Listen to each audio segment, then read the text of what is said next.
What's up, people? Welcome to my show where I bring in different people from different backgrounds to showcase their talents and specialties to the world. Today I have with me a well-respected police officer for BHPD who is here weekly at the school, Tuesdays through Fridays, to ensure the safety of the students and staff of the school. And it's been my honor and privilege to get to know him and connect with him. So come on up, Officer Rudy. All right. Thank you, Amado. Appreciate it. Of course. Thank you for agreeing to do this interview. Absolutely. Absolutely. Is this your first time doing an interview like this? This is, yeah, pretty much. Yeah. Hey, well, you're in for a treat. Awesome. Let's do it.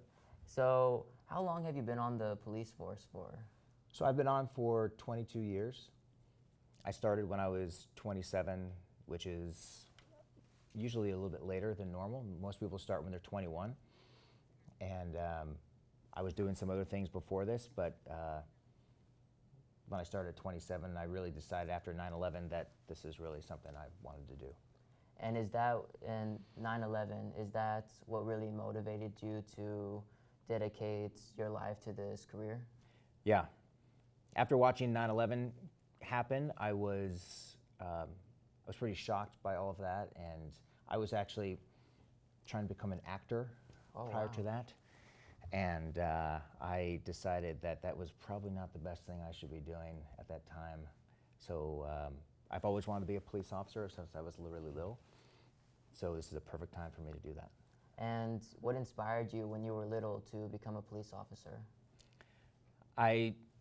There was a couple police officers when I was younger that used to come to my elementary school, and I would always talk to them, and I just thought it was super cool. And I grew up in a really small town, and so everybody knew the police officers there, and so I got to know them, and gradually as I got older, kind of watched their career, and I thought, this is exactly what I want to do.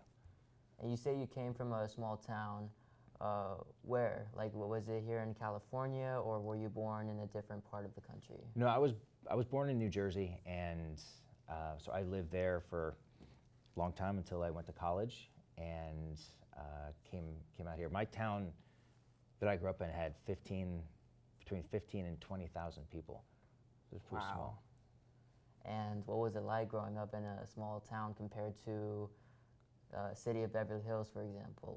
Like how would you compare the two, pros and cons? So you get to know everybody's business, and that can be, at that time, it's kind of good or bad, right? Because everybody knows their neighbor, and we didn't lock our door.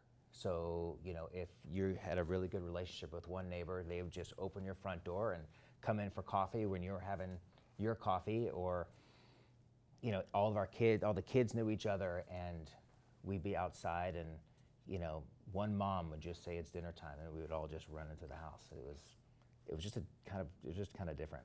That sounds nice. It sounds like a bunch of people who are all one family. You're not the same blood, but you're still family, because that's something I've learned, if you agree with that, is the fact that you don't have to be blood to be family sometimes. That's 100% true. I absolutely agree with that.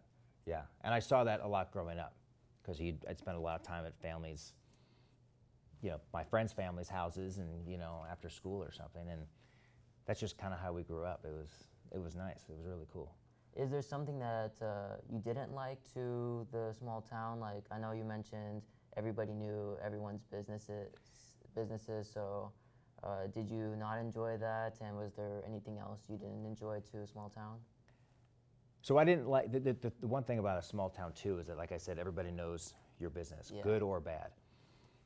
So we had a couple of families where a friend of mine's parents, one of the guys, the father had a real alcohol problem, and he was always getting in trouble and things like that. So everybody knew that, and that could be hard. You can't really hide, you can't disappear. That was really hard on them, and so we all knew, everybody knew their own business. And sometimes that's way too personal. And what was it like coming from a small town into like going to college? Well, where did you go to college? I went to the University of Arizona. Oh. Yeah, so I was, in fact, I thought this is also what I wanted to do, was be a news broadcaster. So I had a minor in journalism, and we had a journalist come in from Tucson, Channel 4 or something like that, and he said, if you don't want to get up at 2 o'clock in the morning and grab the story by yourself with your camera and do all your editing yourself, this is not the job for you. I was like, ooh, I don't know if that's really the job for me. Yet now I am up all night long as a police officer and getting called in and all hours of the night, so it really didn't matter. And you said you had a minor in journalism, but what did you mainly study? What was your main major, if you had one? It was a media arts, which was basically this, just film and television, and journalism, political science is what I focused on. That was my degree. Oh.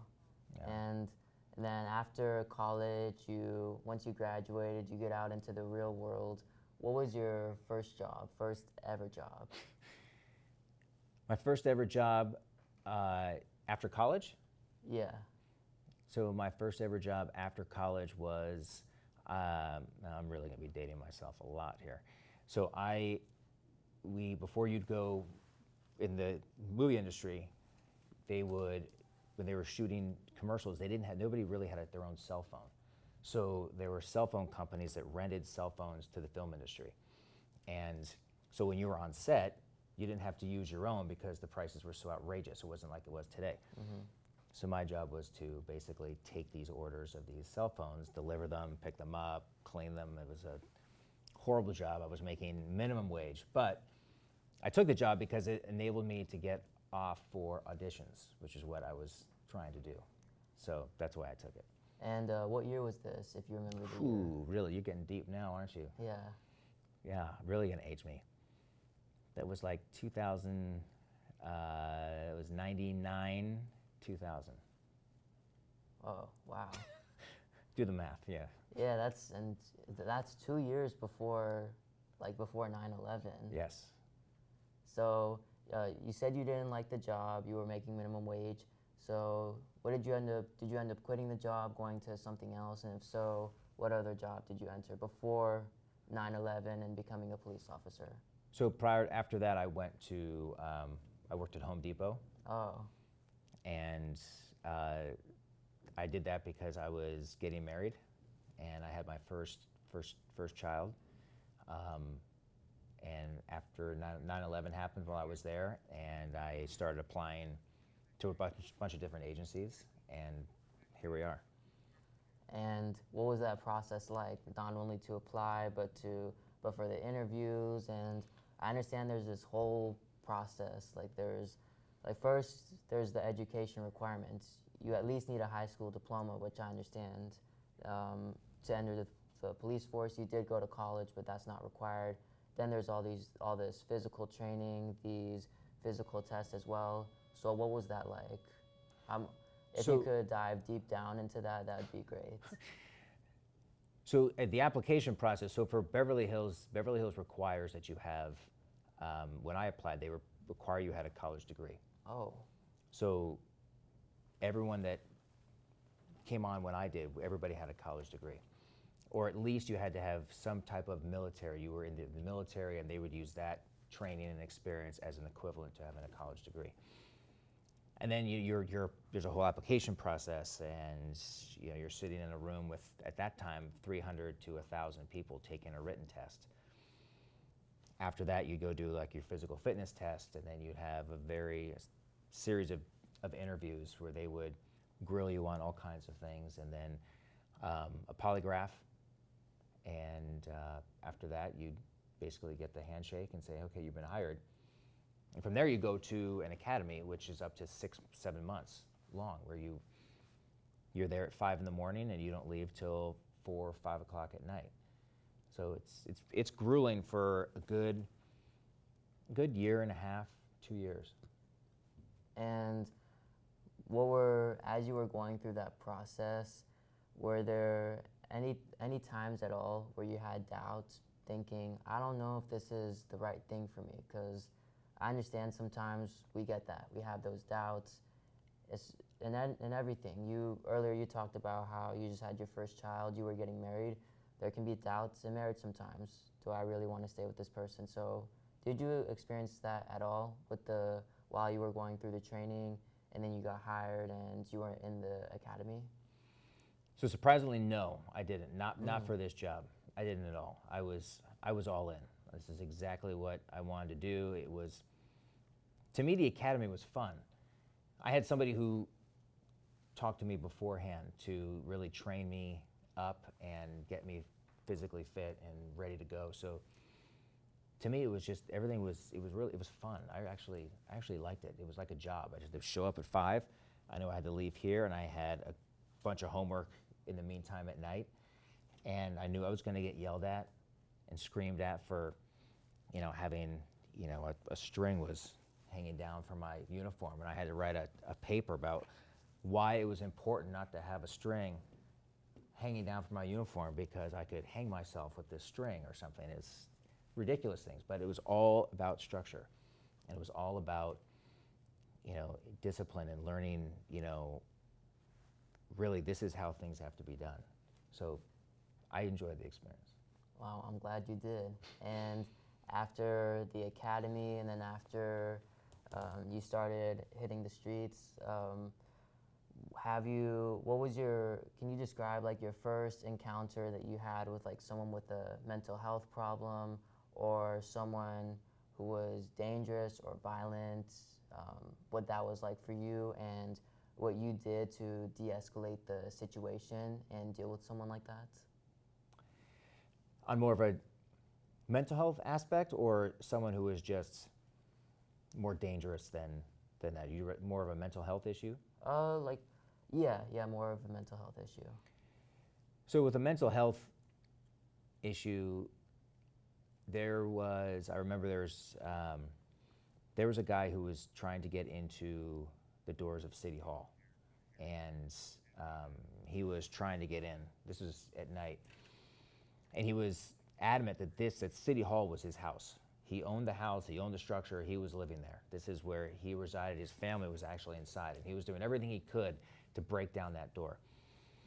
So he was pretty violent, but I usually get in a rapport with them and just talking to them on the same level, just treating them with respect and trying to make a connection onto what they're doing, is really where you have to get a hook basically to that individual where you kind of make the connection. And once you get the hook and once you make the connection, you can usually calm them down and bring them, de-escalate the issue. That's usually worked very well for me all these years. Yeah, I like that because I don't know if you've noticed this with any of the people that you've worked with, but in some videos that I see where it comes to police officers dealing with people like that, they take a more aggressive approach or just something different that doesn't usually work. And what you're describing, the methods that you use, I don't always see that because it looks like police officers get wrapped up in, this person is off, like I don't understand, but because I don't understand, instead of trying to calm them down, I'm just going to do something different. Like, have you noticed that yourself with some of the people that you work with? Well, it's every situation is different. So I don't really know, a lot of times you don't know the background of this individual. So you always treat everybody with respect, but you're also always ready to react because you don't know, I've got to make a split-second decision.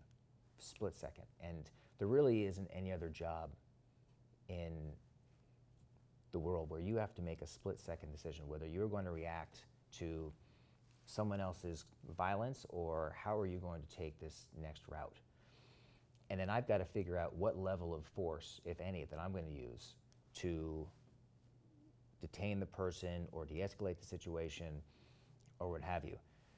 So some of those videos that you see online, a lot of them are cut or edited to show you the aftermath. So nobody shows the beginning, how we got here. So it could be a plethora of things that that they knew prior to. So maybe they're on edge because they know that this individual just, was violent towards his wife or something, or was violent towards his kid. And they have knowledge that others don't. So a lot of times those things that we see are not necessarily, you're not getting the whole picture. And that's, I think, a big problem with social media and with the news today, is that police officers get a really bad rap because the stuff that sells and the stuff that's glamorous is this is what's in your face right here. And they leave out how we got there.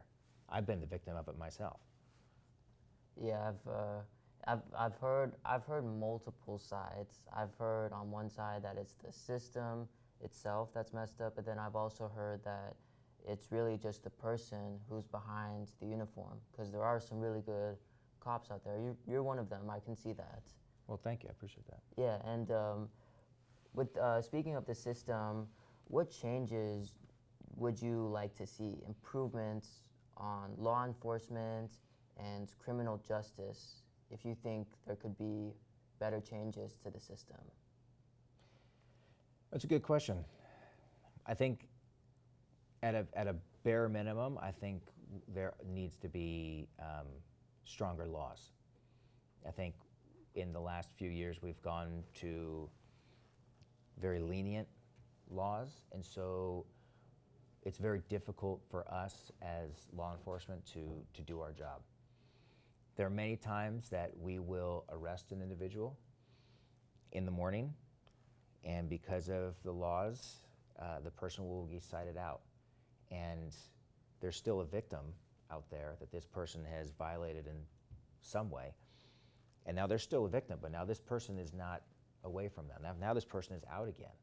And we've arrested the same people multiple times in the same day. And that's ridiculous. It just, a lot of the laws I think need to be stricter, because I've noticed that the number of victims out there far outweigh the number of suspects that they've touched. It's really, that's what I would change. I would have stricter laws for people who commit crimes. And what about the police officers as well, those who do break the law? Like, would you say there needs to be stricter laws for those people as well on the force who commit a crime as well? Would you, if you're okay talking about that? No, nobody wants a dirty cop. Nobody would. But there's dirty people in really every profession. Doesn't matter. I mean, it really doesn't matter what profession you go to. There are good cops and there are bad cops. There are good doctors, bad doctors. There's, and really everything that we do. There's just not so good people and good people. And if you have a police officer that's not doing it for the right reasons, or not obeying the law within his limits and what he's able to do, then that's wrong. And yeah, he should be terminated, or she should be terminated, because it causes all of us who are trying really hard to do the right thing, it tarnishes everything that we're doing. And it's very easy to tarnish something. It's very difficult to bring it back, because trust is a difficult attribute to hold on to. If you break someone's trust, it's very easy sometimes to break it, but then once to build it back up, it takes a lot longer. And that's what happens when people tarnish police officers. Yeah, I agree with you. I mean, it's like me and you speak the same language sometimes. And given the demands of your job, how do you maintain your own well-being and mental health? That's a great question. There is more and more, they have said that police officers and people in high-stress jobs need to have some type of wellness or something to decompress. at the end of the day.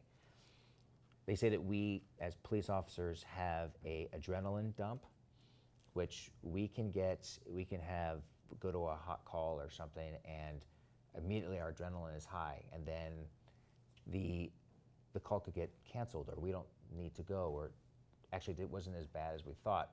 And then we're still riding around with all this adrenaline, and we haven't been able to release it at all. So most people, that doesn't happen on our day-to-day basis. But I could go to, a call of a baby choking, and so immediately everybody would think, my God, there's a baby choking. So I'm driving down the street, lights and siren, trying to think about where I'm going. The adrenaline is pumping. I'm thinking, okay, how am I going to get there? What do I have? Do I have the right equipment? Who's going to get there first? Say 14. And then So we should buy how many? Baby's breathing. 4? He's crying. So he's fully 4. okay. Well, now I am still. Because they tear. I'm still Okay, alive. 4 of them. So add to cart. we do need Okay. wellness. We do need Okay, to we break need it down. anything I else like while to I'm work on out. here? I like to exercise. I like to Do we want? take my dog 'cause I on know our silver long pen hikes looks and great with this. I hang have out all and those. Well, and I go don't out with need friends, Sharpie because talk, I don't have any and Sharpies. just watch a I didn't movie bring a and just Sharpie today. I can go get one from the library. But Okay. we should order. Yeah, I think we all need that, whether I have you're in a them. I high bought stress them all. job. Remember, I or just not, didn't bring the 'cause folder today because I was out life at is lunch. hard, no matter what ethnicity So you we are, used the what light ones gender 'cause they you look are, better with the black and today, despite how right? hard and Yes, stressful please. it gets, What are those? we need to have outlets that we go to. Those pens. Safe These are ones. your No drugs, no silver ones. alcohol. Oh, so we can none of do a that. silver one on Yeah, that you do, too. you're right. Okay. I'm gonna try to. Find Everybody a Sharpie. needs I don't something. know. Okay. Yeah. You do. Yeah. Okay, so You you'll need deal to with have that, that- and we're good so far. Where's That my release chair? so you can calm down after a Thank you. hard day. You don't Yeah. necessarily have to have it, but Well, it's is there nice. anything else that you like to do? Okay, so I or, ordered that. Like, I know you have a Subcart family. total, You have 35. kids, so you enjoy spending. Do you enjoy spending time with them? Oh yeah, So I let's love not it. My do it kids today, play. next time. My kids play Is that sports. all right? My daughter is actually. This is what she Font. wants to do Number one for font. a living. And so she's at the Number Annenberg 2, School we at need USC. the so releases. I don't see her as much because she's so busy. But yeah, I like going to my kids' baseball game. That's like I like doing that more than anything. If you could ask me, what did you like doing the most? Going to watch my kids play sports is the highlight of my entire week. And it like being a parent and having kids, does it take you back to when you were younger, like even high school? It does, because you think of the knucklehead things that I did, and we all do, and then I think of something that my son has done, or so what his friends have done, and it kind of helps to all right, well, I wasn't perfect either, so kind of regulate your anger a little bit. Yeah, and speaking of high school, if I were to meet you in high school, what was your personality like back then? That's a good question. I was pretty much the same as I am now. I was pretty much the same. Just I try not to take myself too seriously, and I just really relax, go with the flow kind of person, and that's the way I was in high school. And I think I was friendly and friends with pretty much everybody. I didn't cause any problems or anything like that. But of course, we always like to have fun and everything. But yeah, just don't take yourself too seriously. That's pretty much where I was. Yeah, I'm on the same boat with you, like that you were in high school. Just know a lot of people and friends with a bunch of people, even staff, like from janitors Yeah. to security to teachers. So like, were you friendly with the staff as well? I was, and I would always, because I always thought they were interesting too. Like especially the staff, like the janitors and stuff. They know everything. They know everything. They know the ins and outs of the whole school. They knew who was doing the bad things in school, and because they have eyes everywhere. You could always get a good story out of them. Yeah, like there's these two janitors. I don't know if you've met them. Their names are Kenny and Barbara in the athletic area, but Barbara's been here for 40 years. Oh, and wow. I don't know how long Kenny's been here, but like they're whenever I see them during lunch, like I'll talk with them, and they both have something interesting to share, which I like. Yeah. Oh, for sure. Oh, for sure. Different aspect, different vision of things. Yeah, which just goes to show that, like, janitors, they are smart people, and it is kind what they do. So it doesn't matter what profession you're in, just treat people with kindness and respect. Always. Always. Yeah, because everybody's got an opinion. Everybody works hard. We're all doing the same thing. You're just trying to be a good person, raise good people, raise good humans, and, be kind to each other. And, just provide for your family. Yeah, and throughout this lifetime, and even as we're heading into the future, well, first of all, how old are you right now? I understand you just had a birthday last March, so like we're both Aries because I have a birthday coming up on Monday as well. So I'm actually, my birthday's in May, so I'm at the end of May. Oh. Yeah, I'm at the end of May. Oh. Yeah, and I'll be 50. Oh, sorry about the misunderstanding. No, it's all right. Yeah, but throughout this lifetime, what's the most important thing that you've learned? The most important thing that I've learned is don't take yourself so seriously. Because everybody has a story, and everybody is going through something. Everybody has a family, everybody has a hard job, or they're going to school, or, before you think that your world is ending and, there's something else going on. And granted, everybody has stresses in their life. I have a ton of stresses in my life. But you kind of have to ground yourself and think like, don't take yourself so seriously. Everybody around you has got something that they're going through. And so I try to be empathetic to everybody, because you really don't know when you talk to somebody really what's going on in their life, right? So I think that's the biggest thing I've learned is just, be empathetic, be kind to people, don't take yourself too seriously. Yeah, I try to be the same way as well. Good. Yeah. I like that. And for the viewers out there and for me, could you please show us all the stuff that you're wearing? Sure. Yeah, like let's start off with this device. What is this device? So this is our body camera. You'll see police officers from all over the country are wearing these body cameras. They're constantly on, they're buffering. I turn it on every time that I am in some type of conversation with somebody. So if it has to be on every time I, quote, contact somebody, which means any time that I am engaging with someone, no matter really what it is. I don't have it on here in the school unless I'm doing an interview, or if there was some type of security event, something was going on, an incident, then of course I'm activating it. But mostly when I'm hanging out at lunch and walking around the campus, it's not on, it's just buffering. And then this stripe right here, what is, why do you have that? So this is a representation of how many years of service you have. So each one represents 5 years. Oh, okay. So I have 22, so in 3 more years I'll grab another one, and pretty soon it's going to go halfway up my arm. So. And then what about the stand-up? What about the other stuff on your belt too? So what else do we have? We've got keys to 100 different doors and locks and all kinds of things. I have my weapon, extra magazines. Always have to have a flashlight, pepper spray, taser, and radio.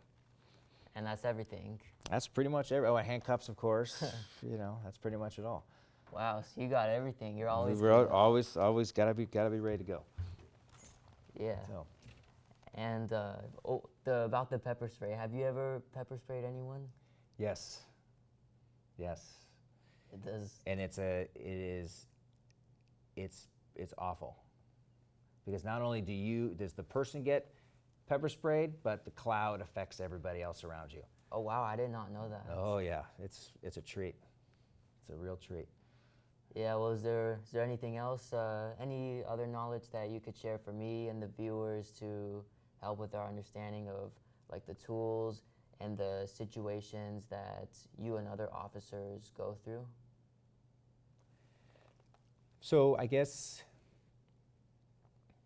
the one thing I want everybody to understand is that we are, we're here because we like to do the job. We're here because we want to, it's kind of cliche, but we want to help people and we want to keep people safe.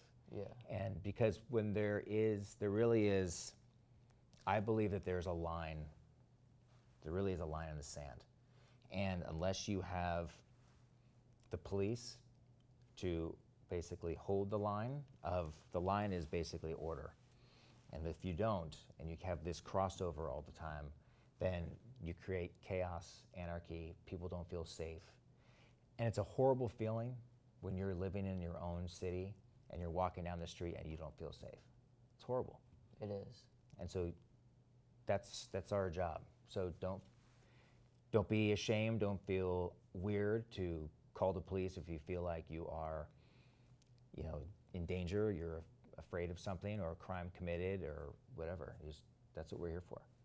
And my last thing that I want to end off with is, for those people who have strong hatred against police officers, what would you say to those people to help get them out of their own head?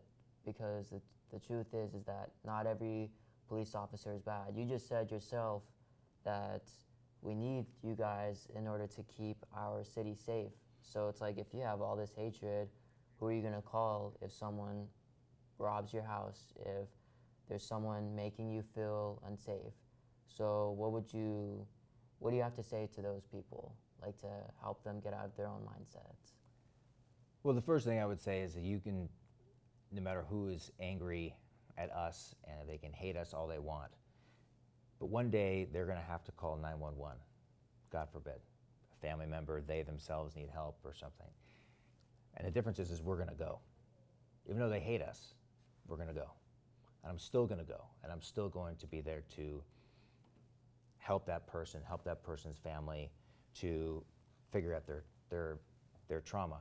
Because I, most of the time, unfortunately, see people at their worst instead of at their best, right? Because you're not really calling us, a lot of the times, this city is different, but a lot of the times, you're seeing people who are maybe at their worst time.